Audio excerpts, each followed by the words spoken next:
Kali ini kita akan menyampaikan mengenai penyelenggaraan pemagangan luar negeri.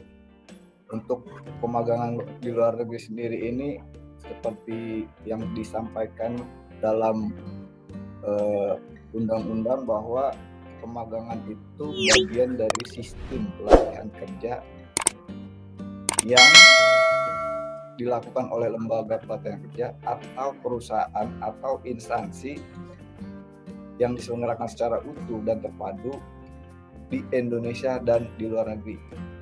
Konteksnya bahwa ada proses teori dan praktek, tetapi untuk prakteknya langsung terlibat di lini produksi, baik barang maupun jasa, dan ini diawasi atau diampu oleh instruktur atau pekerja yang lebih senior di perusahaan tersebut dalam rangka menguasai keterampilan atau keahlian tertentu.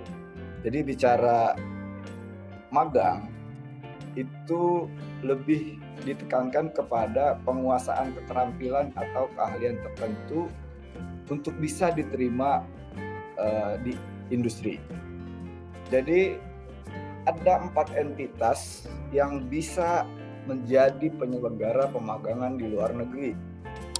Mungkin dari sisi LPK, perusahaan dan lembaga perusahaan dan instansi pemerintah ini kita skip ya. Kita lebih fokus ke lembaga pendidikan. Inilah yang menjadi persyaratan sebuah lembaga pendidikan bisa menjadi penyelenggara pemagangan di luar negeri. Ini sudah banyak terjadi, mungkin karena belum tersosialisasinya atau belum tersampaikan informasi regulasi ini ke banyak sekolah, SMK atau dunia pendidikan, maka beberapa sekolah atau pendidikan itu sudah mengirim siswa atau mahasiswanya magang di luar negeri. Padahal untuk menjadi penyelenggara pemagangan luar negeri bagi lembaga pendidikan perlu mengajukan permohonan tanda daftar kepada kami, sehingga prosesnya itu sesuai dengan aturan. Kalau ini khususnya kepada kepala SMK, jika memang sekolah bapak atau ibu yang sudah memiliki mitra di luar negeri bisa mengajukan tanda daftar ke kami. Jadi sesuai dengan aturan. Beberapa informasi juga yang sudah jalan. Tadi saya chat dengan salah satu SMK unggulan. Banyak hal yang memang secara outcome mereka sudah mencapai titik optimal, alumninya itu 100% terserap.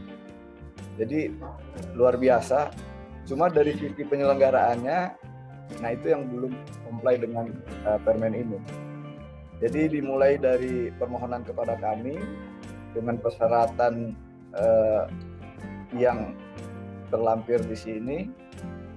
Kemudian nanti kami cek dokumen persyaratan ini, dan ketika lengkap maka tanda daftar itu akan terbit. Jadi kami mendorong kepala SMK untuk bisa mengajukan tanda daftar dulu sebelum mengirim siswanya magang di luar negeri. Kaitan dengan ketika harus memenuhi persyaratan ini kan perlu paspor. Nah, biasanya terdeteksinya adalah ketika siswa yang mau mengurus paspor,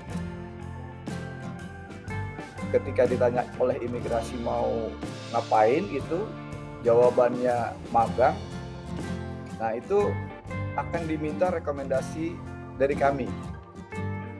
Jadi kalau belum terdaftar, kami tidak bisa memberikan rekomendasi paspor itu.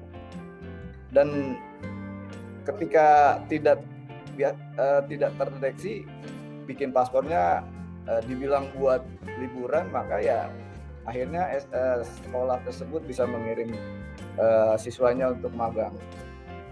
Maka sekali lagi kami mendorong kepala SMK, Bapak Ibu yang punya mitra di luar negeri untuk memagangkan siswanya, silahkan mengajukan tanda daftar kepada kami. Untuk fasilitas pemagangan luar negeri itu biasanya yang perlu diperhatikan adalah terkait dengan kompensasi finansial. Jadi uang saku dan transportnya, kemudian secara perlindungan baik itu kecelakaan ketika magang di industri atau kecelakaan kematian, itu perlu di-cover. Karena beberapa pengalaman selama kami melaksanakan pemagangan yang kerjasama dengan IM Japan, itu ada beberapa kejadian yang sampai meninggal ketika berada di perusahaan dalam konteks kecelakaan kerja. Jadi pentingnya perlindungan bagi peserta magang menjadi perhatian dari kami.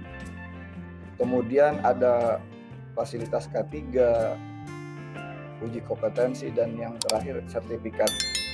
Dengan fasilitas ini akan menjadi nilai lebih bagi siswa yang magang di luar negeri, sehingga setelah selesai maka mereka mungkin akan menjadi rebutan bagi perusahaan-perusahaan yang mencari karyawan sesuai dengan kualifikasi yang dibutuhkan. Saat ini pemagangan luar negeri kita punya Jepang, Australia, Korea Selatan, dan Austria. Untuk Korea Selatan kami masih ada salah satu SO yang memiliki izin untuk mengirim peserta magang ke Korea Selatan, tapi sampai saat ini masih berproses untuk kejelasan mengenai kompensasi finansial, mengenai perlindungan dan pembiayaan yang dibebankan ke peserta. Untuk Australia tadi Pak Direktur kami sudah menyampaikan perlu ada secara MOU G2G-nya sudah ada, masih ada kendala yang perlu ditindaklanjuti baik dari kita maupun dari Australia. Dan Austria juga sudah ada MOU, kemudian nanti mungkin akan perlu tindak lanjut sehingga bisa mengirim ke Australia dan Korea Selatan serta Austria. Yang sudah existing dari 1993 memang Jepang. Ini overview magang ke Jepang. Dimulai dari 93, kemudian sudah 100.000 lebih. Kemudian yang masih ada di Jepang kurang lebih 39.000, dan yang paling penting adalah 8.000 alumni ini sudah menciptakan perluasan kesempatan kerja. Karena program magang ini selain untuk bisa bekerja di industri, juga bisa menciptakan lapangan pekerjaan. Ketika satu daerah, satu kabupaten, satu kota bisa mengirim peserta magang dengan jumlah banyak, maka dampak multiplier ekonominya itu akan sangat terasa di kabupaten atau kota tersebut. Karena bicara kompensasi finansial dengan durasi 3 tahun dan bisa lanjut sampai 5 tahun, alumni pemagangan punya modal usaha yang cukup untuk bisa berwirausaha yang berdampak kepada perluasan kesempatan kerja yang ujungnya adalah pengurangan pengangguran dan pengentasan kemiskinan. Itulah dampak outcome yang terjadi setelah alumni pemagangan Jepang menyelesaikan program.